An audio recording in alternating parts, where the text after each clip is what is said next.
Okay, you guys ready? Let's do this. So I'll tell you a little bit about myself in this session. This is supposed to be an introduction to the Quran. And the way I introduce people to the Quran is very personal. It's not a generic, like, pre-made PowerPoint presentation or a book that I'm using as a basis. I'm actually using my own experience as a basis to introduce you to this book.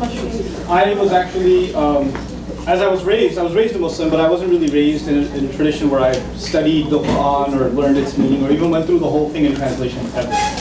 So I didn't really know what it was. And I wasn't exactly religiously affiliated by the time I got to college in New York City. I went to school in New York City.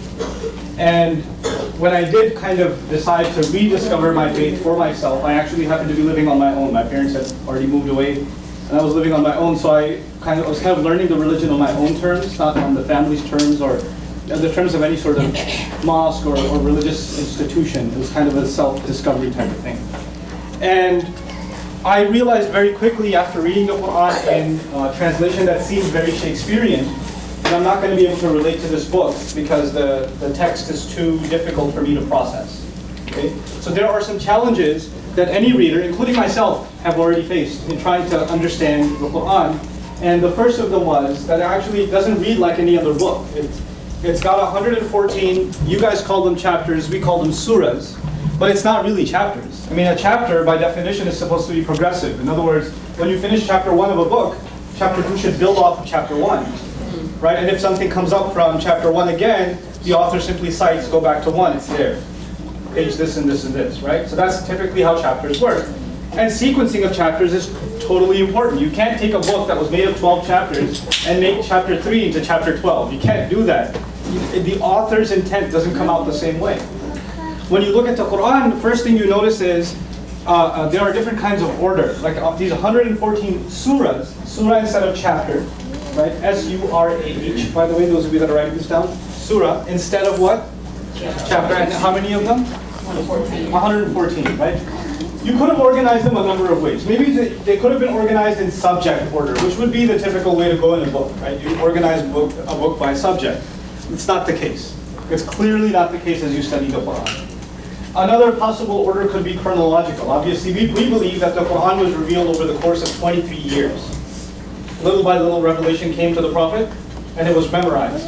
Because it's originally an oral tradition. It's not a written tradition. It's an oral tradition. So it was memorized. And so you figured the first thing that was memorized must be chapter 1. The second thing that was memorized must be chapter 2, etc., etc., etc.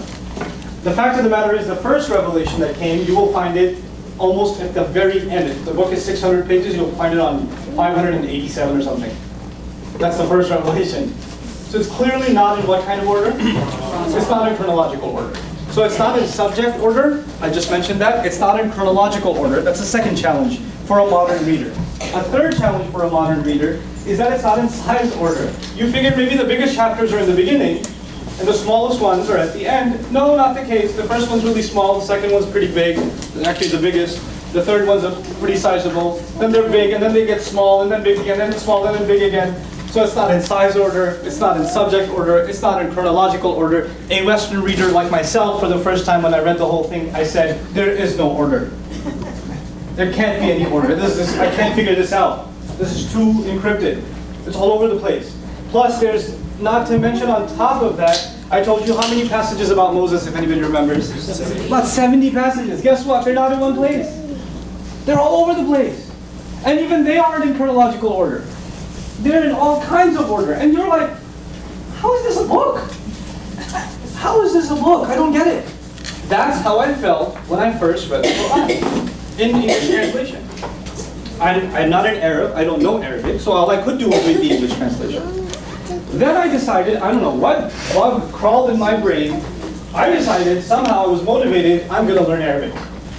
I'm going to learn enough Arabic to read this book without translation. That's what I decided to do. And so this was the year, 1999, that I had the good fortune and Allah's grace to gift me with a really, really talented teacher. I was going to school full-time, I was working full-time, and I was studying Arabic 3 hours a day with this teacher of mine. So I had basically 18-hour days. Okay, studying Arabic just to understand the Quran. That was my sole purpose. I did not want to speak in Arabic. I did not want to order a shawarma in Arabic. I did not want to travel to the Arab world to hang out with Arab friends. That was not my motivation. My only motivation was directly understanding this text without the filter of translation.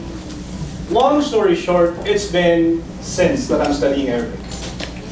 And it's been since that I've been studying the Quran.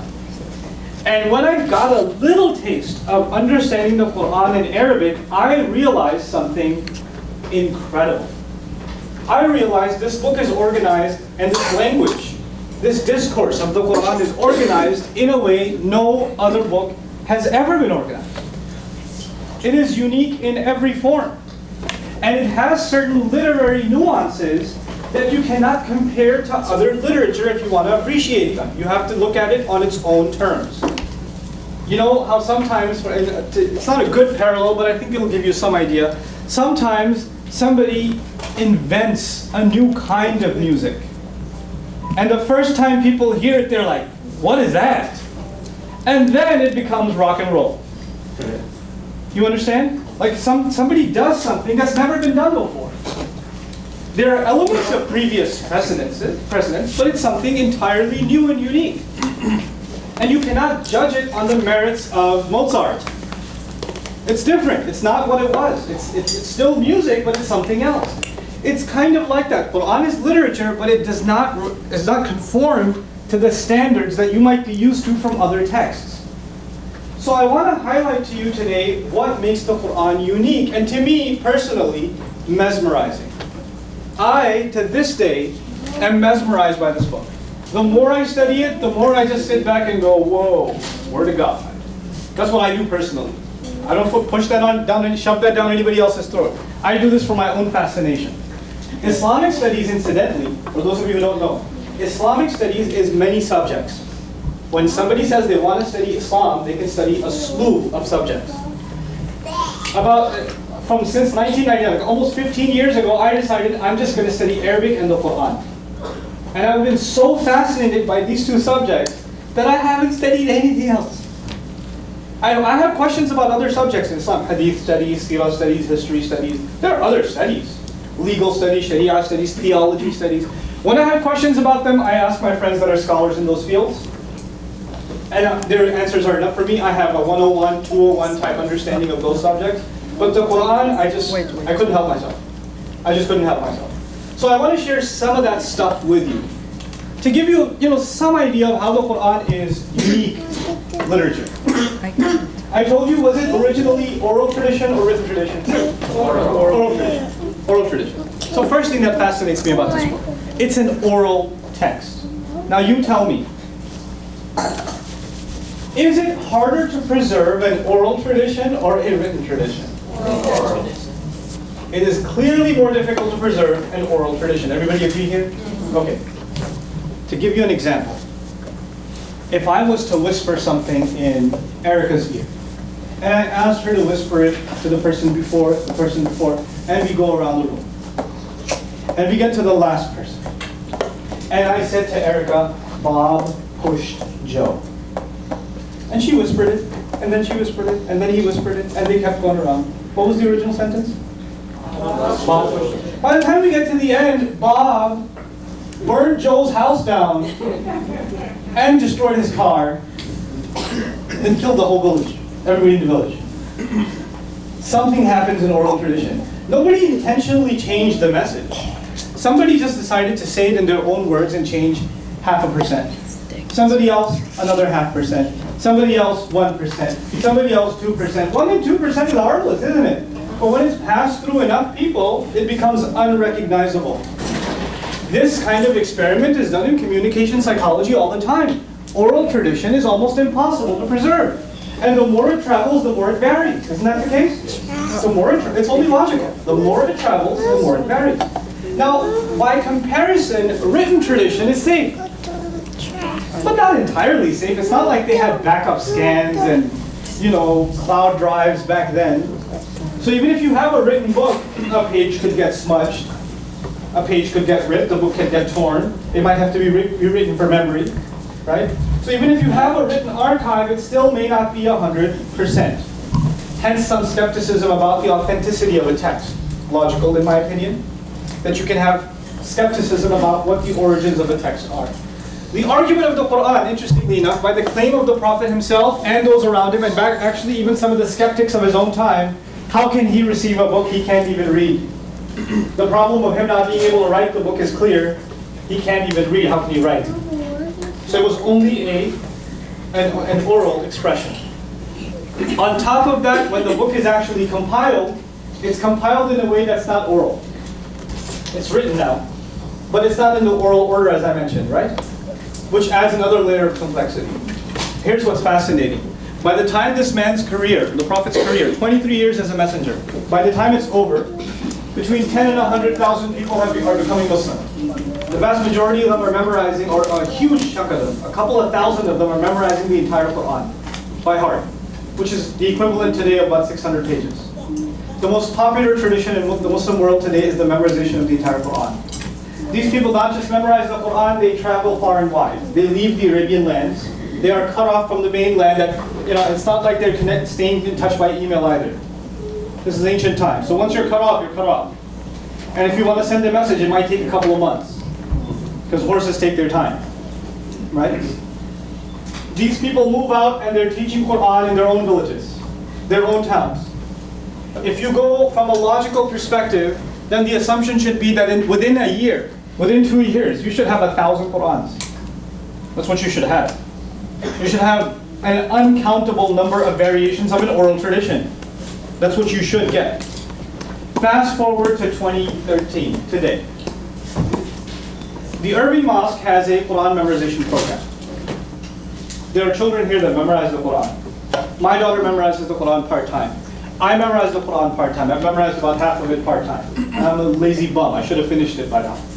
But I memorize it part-time. Not because I have photographic memory, because it's something about this Quran it's easy to memorize. Honestly, it's crazy. Now here's the even crazier part. I memorize certain passages from the Quran. I travel to Malaysia. I don't speak Malay. I go and lead prayer. And when we lead prayer, we recite a passage from the Quran from memory. I go and lead prayer. I recite the passage out loud. There are a bunch of kids behind me that have memorized the Quran. I mispronounce one word. 3 kids correct me. No, it's this way. I don't speak their language. We've never met before. They saw me praying at the airport, so they joined me in prayer. That's what Muslims do. If the Muslims see me praying, and there's time for prayer, they can join in you and stand behind you in prayer. So we pray in congregation, even if we don't know each other. That's how it works. And the longest part of our prayer is standing, and in standing we recite the Quran from memory. And if one guy messes up one word, one syllable of one word, the 3 in the back, no, it's actually, and you go, oh, and you correct yourself. By the syllable. By the syllable. Here's an even crazier fact of life. We're living in Irving, or I live in Euless at least, but we're in Irving right now. Imagine all the internet is gone, all the libraries are gone, all the books are gone, all the cell phones are gone, all the computers are gone. Every data, all the data in Irving is gone. Okay? The phone book's gone, there's no copies of the US Constitution, there's no copies of the Bible, no copies of anything. No book, no data. I can challenge that within 24 hours we'll have the Quran. In Irving. Actually, we don't even have to look at all of Irving. Within 5 blocks of here. We'll have the entire Quran back. Why? Yep. And when they reproduce it in writing, because they'll handwrite the whole thing, we got a bunch of kids, so each will take 1 page and we'll be done. Right? And when they're done, and they match it to a library copy of the Quran, guess what? Same thing, by the syllable, by the full stop, by the comma. That fascinates me. How can a book be this ingrained into the hearts of human beings, that it can be recovered like that? And this is not just an Irving thing. I could do that in Euless. I could do it in Fort Worth. I could do it even in McKinney. This is insane. It fascinates me that an oral tradition is this well protected and this unified, where logically it should have really millions of versions, really. And that's a logical assumption. Because the written tradition got unified a lot later. The memorized tradition was there for a long time, for a very, very long time. In any case, It is an oral tradition. I told you the Prophet did not have what capability? What did I mention? He couldn't what? Right. Oh, okay, he couldn't write. Oh yeah, he couldn't write. So now, a surah, how many surahs? 114. They're long and short. Some are long, some are short. The longest one is 286 verses. I'm using verses for you. I wouldn't use verses. But for you, 286 verses. It didn't all come at the same time. As a matter of fact, a little bit of that surah came down.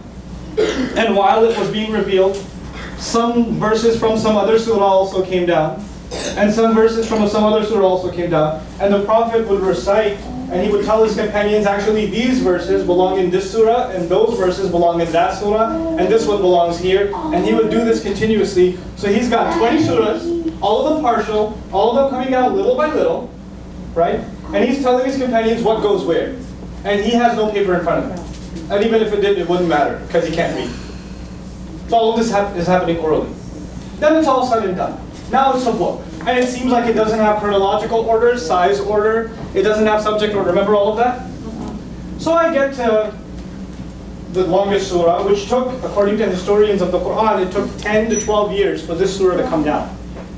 While this was coming down, a good chunk of the Quran also came down. Other surahs. This came down, people memorized it. They didn't have verse numbers. Now I say it's got 286 verses. I say that because a printed version of the Quran has verse numbers on it. Right? But the original, did they have verse numbers?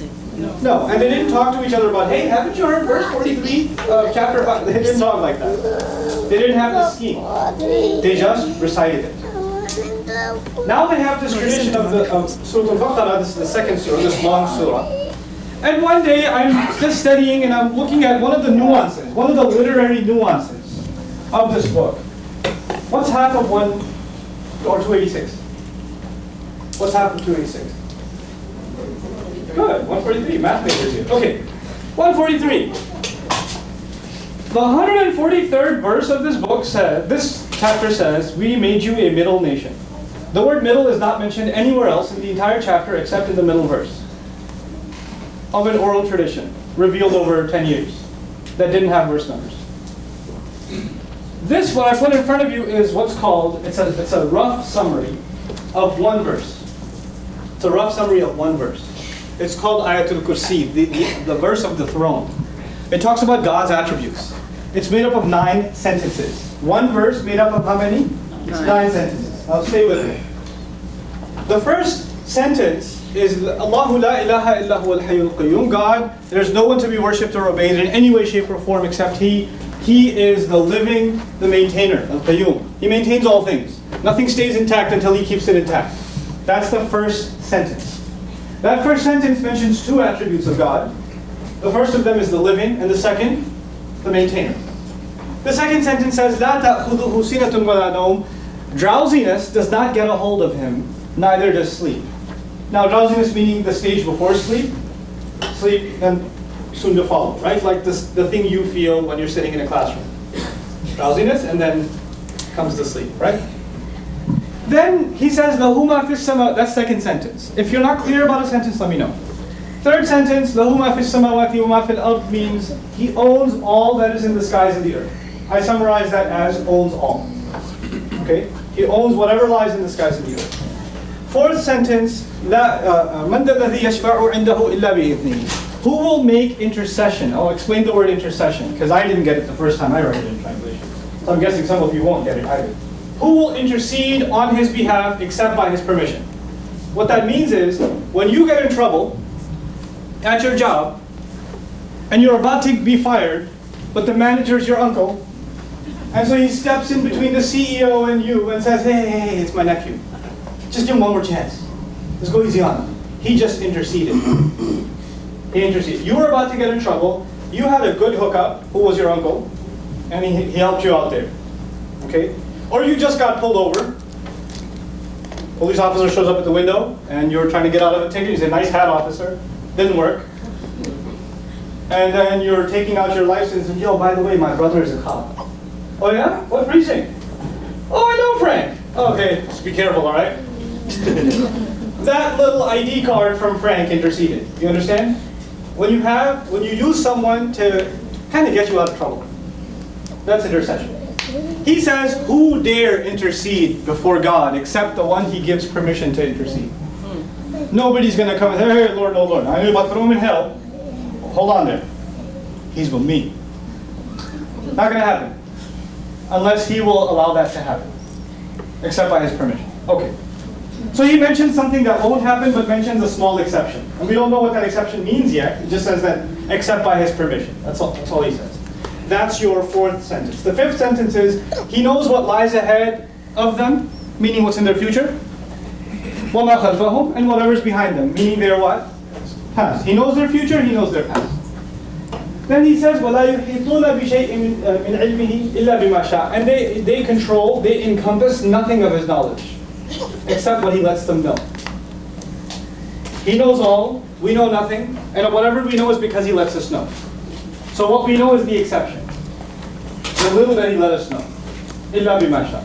Okay. Then he says, وَسِعَ كُرْسِيُّهُ السَّمَاوَاتِ وَالْأَرْضِ. His magnificent throne expands the entire skies and the earth, meaning all existence is actually under his kingdom, his throne. Now a throne is a very small part of a castle. It's the innermost part of a castle.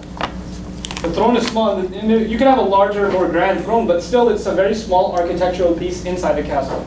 God says his throne itself is the span of the universe. The throne.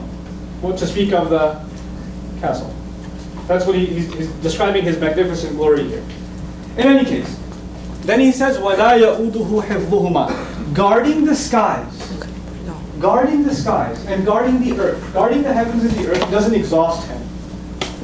Now, the idea of exhaustion is associated with protection. What do you find security guards doing in action movies all the time? That's how you build a piece. Pass through security, huh? Security guard falls asleep. When you're guarding, your tendency to fall asleep. He says guarding the skies and the earth does not put him to, or doesn't exhaust him. Then he says, وَهُوَ الْعَلِيُّ الْعَظِيمُ. And he is the all-high, the great. That's the last sentence. Are they 9? 1, 2, 3, 4, 5, 6, 7, 8, 9? Everybody see 9 sentences? Here's what's cool about this. The first sentence had 2 attributes of God. The 9th sentence has 2 attributes of God. You see that? The second sentence says he doesn't get hit with drowsiness or sleep. And drowsiness and sleep are directly associated with what? 8th sentence. What is that? Exhaustion. The third sentence says he owns everything. And the third last sentence says his throne extends to everything. The fourth sentence says nobody will make a case in front of him except, and here's the exception, if he gives permission. The fourth last sentence says, what does it say? They know nothing except what he lets them know. A sentence about exception here, a sentence about exception there. And the middle sentence conveniently says he knows everything that lies ahead and what lies behind. It's actually even almost in a literary sense, he knows the sentences that are coming and what were already mentioned. They're symmetrical. This is not an isolated incident in the Quran. There are hundreds and hundreds of examples of literary nuance in the Quran like this. And this is just one aspect of Quran's literary nuance. I want to give you another. This is an oral tradition, as I mentioned before. And in an oral tradition, when something gets memorized, you don't change its order. You just say it like it is. You repeat it hundreds of times. So there is no time for an editorial process. There's no time. One of my favorite declarations in the Quran is وَرَبَّكَ فَكَبِّرْ. Roughly translated, declare the greatness only of your master. Tahweel, can you write that for me in Arabic on the screen? Separated letters, please. You know what I'm going to do, right? So while you're doing that, I'll go to something else for a little bit. What do you want? I'll tell you. Just erase this. The Quran, for example, I'll give you another really neat example of how the Quran is organized.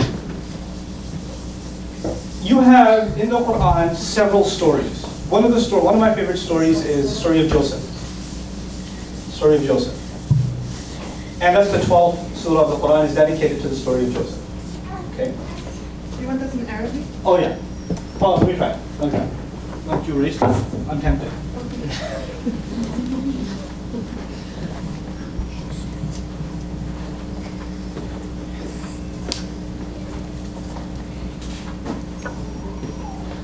You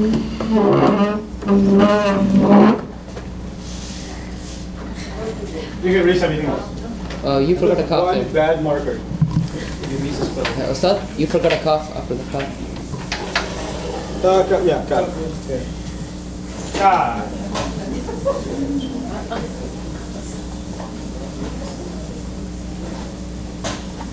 And let me fix this now.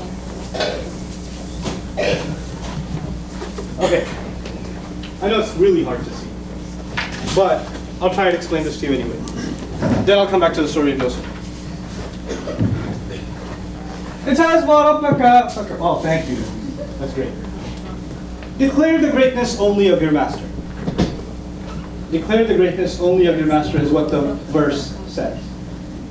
It's one among many verses. It's a part of a conversation. So it's like I'm taking one sentence out of a passage, really, right? That's a beautiful declaration. Declare the greatness only of your master. Nothing else is worthy of having its greatness declared like your Lord does. The cool thing about this is, even if you don't know how to read Arabic, I wrote this. This is actually separated letters. Arabic letters are written connected. When I actually block lettered them, I separated them out to make a point to all of you. You see that first shape over there? That's like the letter R to them in the word Rabb. It's the first letter of the verse, or of the sentence, at least in the verse. What's the last letter? You see a similar shape? Then there's two boats with dots at the bottom. Notice the end? Two boats with dots at the bottom. Then there's this weird Superman thing. And skip a letter and there's another weird Superman thing. The sentence itself is what's called a palindrome. A palindrome in English is Bob. Race car. Anna. Huh? Anna. Anna. Those are palindromes. Now when you want to make a palindrome, what do you have to take into consideration? Tell me. You want to make a palindrome in English. What do you have to consider? I will wait. I love letting good things get awkward. It's a thing I do. Get off of it. Has to be spelled the same way. So you want to consider spelling. Because when we speak, typically we consider our content. What are you going to talk about? But in a palindrome, you have to compromise your content and you have to concern yourself with your spelling. And once you concern yourself with spelling, you have to compromise your content. This is no longer going to come out in what you wanted to say, because now you're more concerned about how it sounds. That's what your primary concern is. So when we do come up with palindromes in the English language, clearly meaning, function, communication is not, thank you. That's not at our forefront. We're not thinking about that. The declaration is, declare the greatness only of your master. Is that a meaningful statement? Is that meaningful? Yeah. And it's actually within a passage. It's not a separate sentence and the prophet comes out and says, hey, look at this. By the way, he can't even do that because he doesn't know how to what? Read. And to be able to say, look at the letters, you'd have to know the letters. He doesn't know the letters. He just says it. He just says it. And so we have, and this kind of thing was discovered like centuries after the Quran was put in print form. Like, oh, look at that. Oh, look at this. Look at this symmetry over here. Look at that symmetry over there. Look at this passage's symmetry. And I told you the story of Joseph, right? I was mentioning something about the story of Joseph. The story of Joseph, beautiful story. It's just absolutely fascinating in the Quran. 12th surah. It is in 12 parts. Story of Joseph is in 12 parts. The first 6 parts create a problem. The next 6 parts in reverse order solve the problem. The first part is he saw a dream. The last part is his dream gets interpreted. And everything works its way towards the middle in an oral tradition. That's what I mean when I say, and symmetry is just one thing I wanted to highlight today. Symmetry is just one of those things that people just don't know about the Quran. It gets lost in translation, or people don't even, like, who would want to study the Quran as literature? But this stuff fascinates me. Oh boy. I get just blown away by this stuff. I'll give you an example of something that doesn't have to do with symmetry.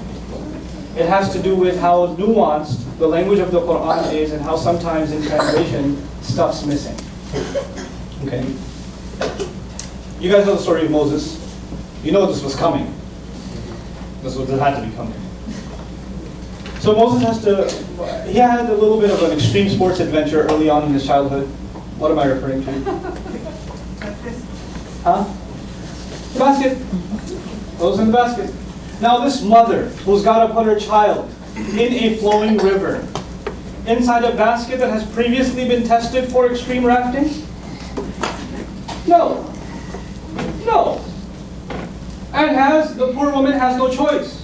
And she's got to take this baby and she's got to put this child inside the basket and let it float away. And as it sails away, a time comes when she can't see it anymore. She can't see it anymore. And at that point her heart sinks. And the Quran says, وَأَصْبَحَ فُؤَادُ أُمِّ مُوسَى فَارِغًا إِنْ كَادَتْ لَتُبْدِي فِيهِ لَوْلَا أَنْ رَبَطْنَا عَلَى قَلْبِهَا لِتَكُونَ مِنَ الْمُؤْمِنِينَ. The verse says, Moses' mother's heart was emptied out. It's like she became emotionally paralyzed. She was emptied out. You know what that means? When you go do something so shocking, you hear something so shocking, it hurts you so much that people do this and you don't blink. That's the expression farigan. You lost it. You don't eat, you don't talk back, you're just quiet, you're a vegetable. You're in shock. You're just in a complete state of shock. That's the expression. Then he says, "In kadat latubdi bihi." She almost gave up her secret. In other words, she almost ran out of her house, her hut, running to the water and saying, "My baby, my baby." But the problem with doing that is if she did that, who would find out? The soldiers would. That motherly instinct of wanting to run after her child, she had to crush within her. And that itself, first of all, the child's going. Second, she can't even cry about it. She can't even scream about it. She has to fight her most natural motherly instinct. He says her heart was empty, voided out. She almost gave up her secret. لَوْلَا أَن رَبَطْنَا عَلَى قَلْبِهَا. Then he says, had we, meaning God, not tied her heart together, had we not kept it together.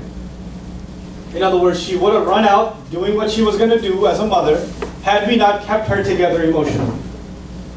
لِتَكُونَ مِنَ الْمُؤْمِنِينَ. So she could be from those who truly believe. Now, the reason I mentioned this particular beautiful, beautiful ayah is because her heart is talked about twice. Moses' mother's heart is talked about twice. Once when it got emptied out. Once when God held it together. Right? You guys following along? Once it was emptied out, once it was held together. The thing of it is, there is only one word in English for heart. Heart. The Arabic language has a number of words for heart. And the first time her heart was mentioned, a different Arabic word was used in the Quran. And the second time her heart was mentioned, another word for heart was used in the Quran. The first time the word fu'ad was used. The word fu'ad is used in Arabic. The origin of that word is fa'ada, to roast. Fu'ad, a piece of flesh engulfed in flames, is called fu'ad. God describes her heart as one on fire. In Arabic, when a heart is overwhelmed emotionally by anger, fear, sadness, rage, you name it. If your heart is overwhelmed with something, it's no longer called just a heart, it's called a piece of flesh on fire. That's what it's called. When your heart is calm, however, it's just called the thing that beats. Qalb. Qalb literally comes from alteration or change, because the heart is constantly changing its position. It's beating. The first half of the verse uses the word fu'ad. The second half of the verse uses the word qalb. In other words, now in English, the first half of the verse uses the word heart on inflamed, engulfed, overwhelmed, overpowered. What was happening in the first half? Lydia was flowing down the river and she was holding herself back. In the second half of the verse, God puts the fire out, calms her down so she can keep her cool. Now's the time to use what word? Qalb, the regular heart. The easy beating heart. This is the kind of stuff, her entire emotional journey is captured inside two words for the heart. Her psychological state is being described by these two words. That is not seen in translation. It's gone. It's gone. You don't see it. There's no way. Incredible stuff. at least to me. Yes, I don't have to know. 25 minutes more, okay. So, last thing about Quran and translation. My personal project, as was mentioned previously, was when I started studying some of this stuff, I was like, man, people need to know. Not to proselytize people. I'm not interested in converting people to Islam. No, I just feel like this is a monumental work of, a contribution to human, the human library. We believe it to be the Word of God.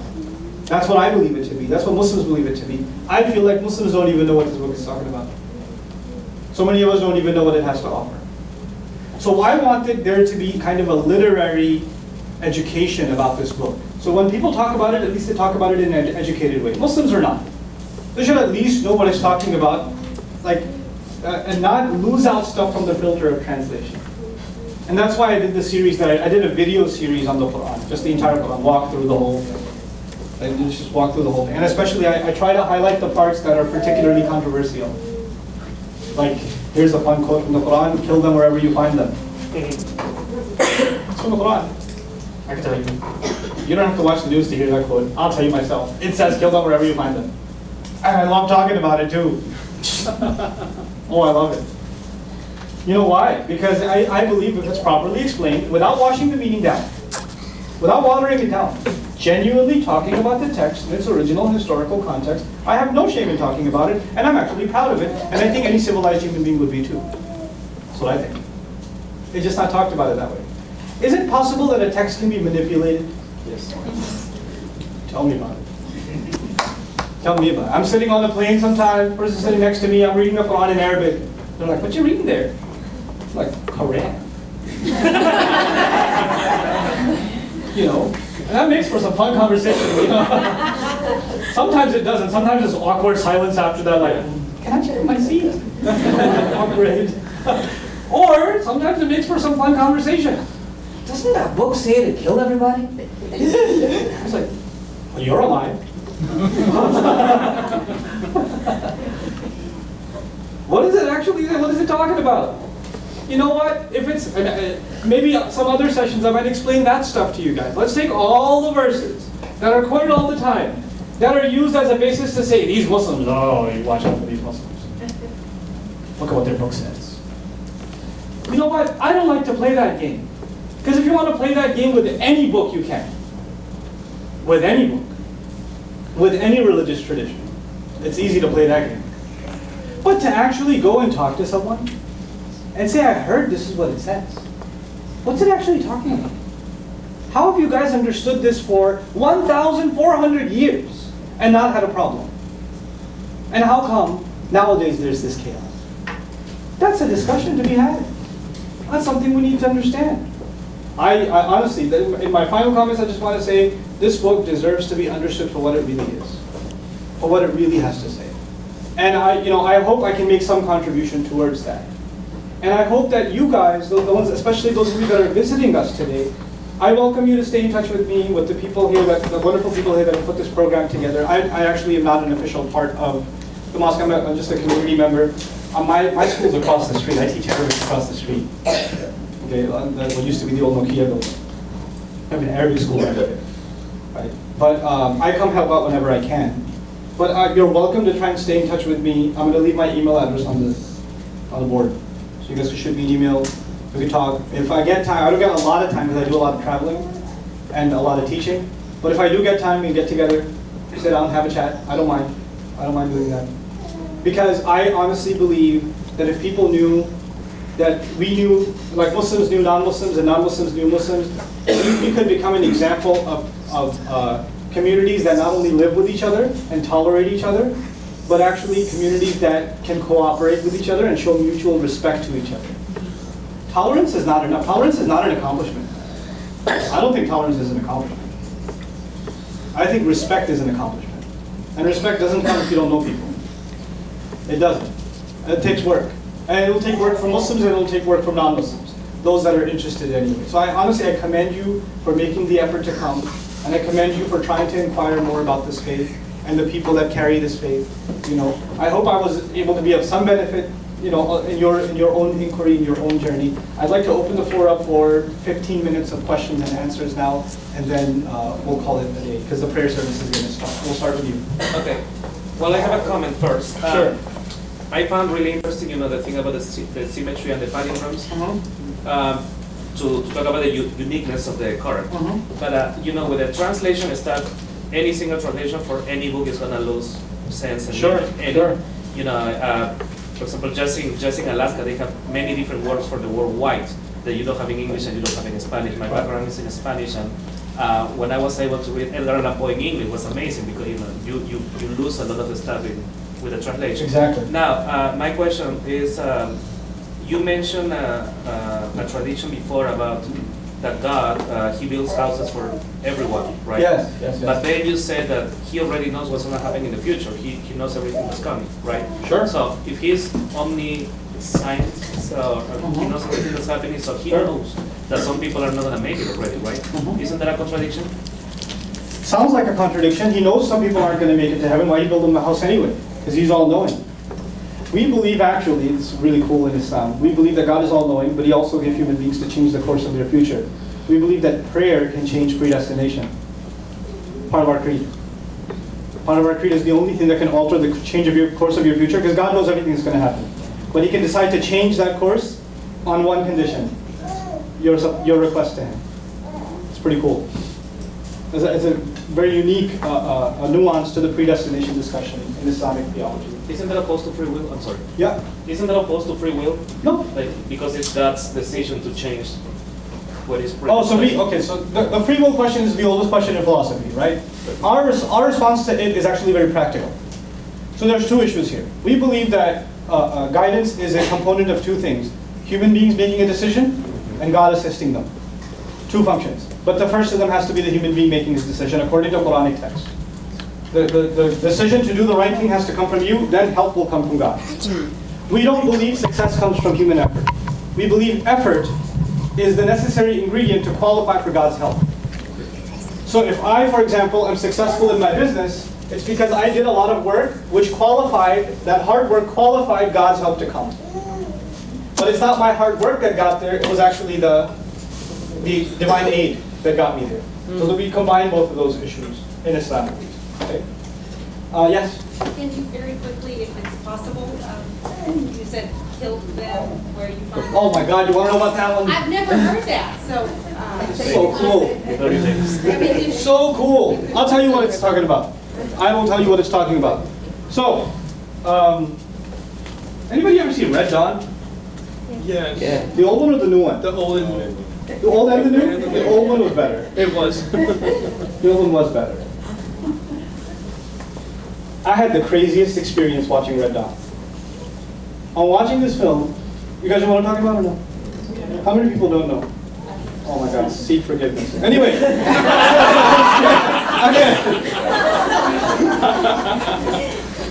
Watching this film, it's a matter of perspective, right? North Koreans are invading the United States and parachutes are landing and they're taking over half the country and it's crazy, and these poor high school kids are running up into the woods and dad taught them to use a shotgun or something, and they're now considered, guess what? They're considered terrorists. And they're considered insurgents, outlaws. And I'm like, what a matter of perspective. I'm watching that like, no, they didn't just make that movie. I mean, it's just a matter of who's wearing what flag. You see what I'm saying? Perspective changes everything. Now, the thing of it is, in the Islamic tradition, that's a new way. In the Islamic tradition, the Prophet, peace be upon him, peacefully started a call to Islam in a city called Mecca at the age of 40. Invited people to this religion, started reciting the revelation that was coming to him. Some people accepted it, most people didn't. People got more and more offended as he continued to recite it. So there were attempts on his life. Then there were attempts on the lives of people who followed his faith. It got to the point where they couldn't live there anymore. So they had to actually secretly escape to another city, leaving behind their businesses, their homes, their families, in some cases. Some people were killed, tortured to death, while not fighting back. They make it to another city where they were welcomed. Most people did accept the faith there. A sort of conglomerate government was formed with the cooperation of Christian and Jewish communities. Medinan society was formed. And then they started preparing for battle with the city they ran away from. Now, from a political science perspective, they have every right to fight the city that expelled them because what's there? Their homes. They were kicked out of their home for no reason. They were the ones aggressed against for no crime that they committed of their own except for believing. Nobody should be oppressed for what they believe, no matter what it is. Now, this is a universal thing. It's not just an Islam thing. So they're in every right. If the United Nations was back then, they would be okay with it. They would be okay with it. Now this war starts, and it's going on, and it happens. There are several battles that take place, and eventually the Muslims win. And how do they win? They actually peacefully march into the city of Mecca with 100,000. They're overwhelmed by the numbers, and they walk in and they don't kill it. They actually pray, and everybody just drops their arms like there's too many of these guys. And then the Prophet gathers all of the enemies, all the chief enemies that were in battle just a year before, 2 years before, they were out for blood. He gathers all of them and says, I will say to you what Joseph said to his brothers. There's no harm coming on you today. Then Revelation comes. This is not the Prophet talking now, it's Revelation talking. Revelation comes and says, these criminals that fought you all this time, give them 4 months. Give them 4 months to think about the faith. Take them to a place that's safe so they don't feel intimidated. If they decide that they want to be Muslims, fine. If not, they better not come back, and if they do, kill them wherever you find them. But they have how much? 4 months. 4 months. And in those 4 months, if you want to leave, go ahead, pack your bags and get out of here. If you want to accept Islam, if you come to that decision yourself, you know what? You're an equal citizen. And if not, we don't take prisoners. We're not taking prisoners. But until those 4 months, you are free to do what you want. This is the specific context of that declaration. It is not a universal Muslim foreign policy. It has actually nothing to do with what will happen after the prophetic tradition, because we believe that the punishments of God, like the flood of Noah, or earthquake or fire from the sky, or the town sinking into the ground, those kinds of punishments come from God. You know when they come? When a messenger is in the flesh with the people and he's rejected, then God's wrath comes. When a messenger is not there, those kinds of unique punishments don't come on the people where they're annihilated. It's only at the final rejection of a messenger. And by the way, let me add something else. When the flood water reaches up to here, in the case of Noah, right? The only thing above water is the nose now. Does God hit the pause button and say, you learned your lesson now? I'm going to take the water back down. You watch it this time. Does that happen? There's a fire rain from the sky, and right before it hits the guy on the top of the head, it stops. You want to joke about God's wrath now? You think it's funny now? Does it ever happen? Once it starts, you can't stop it. This is God's tradition in previous nations. This is true of Islamic tradition and the same stories that are mentioned in the Bible. This is what we believe. Now, in the Prophet's case, the punishment was not coming from the sky or a rain or flood or a typhoon. It was the Muslim army that took over the city of Mecca. And God's tradition fulfilled. All criminals who fought against the messenger should be what? Killed. But the pause button is pressed and told 4 months. The pause button was never pressed before. It's 4 months. Think about it. If you want to leave, move to Rome, go ahead. Move somewhere else, go ahead. Otherwise, you will face God's wrath, which has been coming for previous prophets too. And this is a messenger, and God does not forgive those who violate his messenger's causes. Those who have been ardent criminals. It's up to you. Then a guy came up to the Prophet and said, I don't know where you've been. I was in my house when you were preaching. I never came outside. I never even knew who you were until you just took over Mecca. What about me? I mean, he must have had an Xbox at home or something. He stayed around the entire time. He didn't come out. Yeah. You mentioned in the first session that there were two perspectives of how to interact. God's and ours. Yeah. So anyway, he says, what about me? I didn't do anything. I didn't fight you guys. And Allah says, what about them? A specific verse came about the exceptional case.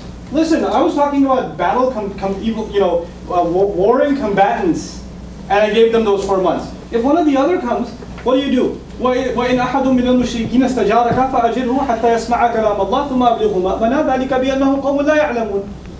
If one of the idol worshippers comes to you saying, listen, I have no idea, I don't know what this stuff is, then فَأَجِرْهُ, leave him be and keep him safe. Ajirhu means 2 things: leave him be and keep him safe. حَتَّى يَسْمَعَ كَلَامَ اللَّهِ, until he gets to hear God's word. ثُمَّ أَبْلِغْهُ مَأْمَنَهُ, then after he hears God's word, take him to a safe place. ذَلِكَ بِأَنَّهُمْ قَوْمٌ لَا يَعْلَمُونَ, that's because they were a people that didn't know.